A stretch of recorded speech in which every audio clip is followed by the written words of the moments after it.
آپ کے خواب بے مقصد نہیں ہوتے، یہ یا تو اللہ کی طرف سے پیغام ہوتے ہیں یا دشمن کی طرف سے حملہ، اور اکثر لوگ یہ فرق نہیں کر پاتے۔ جب آپ بار بار ایک جیسے پریشان کن خواب دیکھتے ہیں تو یہ آپ کے ذہن کا وہم نہیں، یہ روحانی دنیا میں ایک جنگ ہے۔ شیطان جانتا ہے کہ خوابوں میں جو ہوتا ہے وہ حقیقی زندگی میں بھی ظاہر ہو سکتا ہے، اور وہ اسے آپ کے خلاف استعمال کرتا ہے۔ حضرت سلیمان علیہ السلام کو خواب میں اللہ نے حکمت عطا فرمائی، اور جب وہ بیدار ہوئے تو وہ حکمت ان کے ساتھ تھی۔ اس سے ثابت ہوتا ہے کہ خواب میں جو ہوتا ہے وہ حقیقت میں بھی اثر ڈال سکتا ہے۔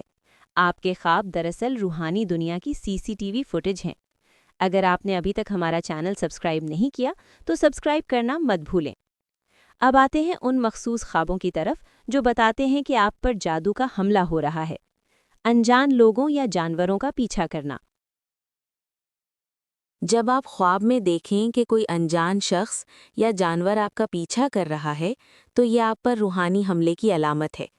یہ تعاقب دراصل ان شیطانی طاقتوں کی کوشش ہے جو آپ کو آپ کی منزل تک پہنچنے سے روکنا چاہتی ہیں۔ یہ خواب اکثر اس وقت آتا ہے جب آپ کسی بڑی کامیابی کے قریب ہوتے ہیں یا اپنی زندگی میں کسی نئے مرحلے میں قدم رکھنے والے ہوتے ہیں۔ یہ چہرہ نظر نہ آنے والے پیچھا کرنے والے، یہ جانور، یہ ڈراؤنی مخلوق، یہ سب ماضی کی وہ زنجیریں ہیں جو آپ کو پیچھے کھینچنا چاہتی ہیں۔ زبور میں داؤد علیہ السلام نے فرمایا کہ جب دشمن میرے گوشت کو کھانے آئیں تو وہ خود لڑکھڑا کر گر پڑیں۔ یہ صرف شاعری نہیں، یہ جادوئی حملے کی حقیقت بیان کرتا ہے۔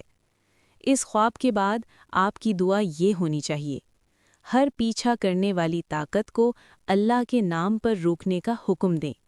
اعلان کریں کہ آپ خوف میں نہیں بھاگیں گے، آپ ڈٹے رہیں گے، آگے بڑھیں گے، کیونکہ آپ اللہ کی حفاظت میں ہیں، ہر شیطانی طاقت سے بلند و بالا۔ مزید خوابوں کی تعبیر کے لیے ہمارے چینل کو ابھی سبسکرائب کریں۔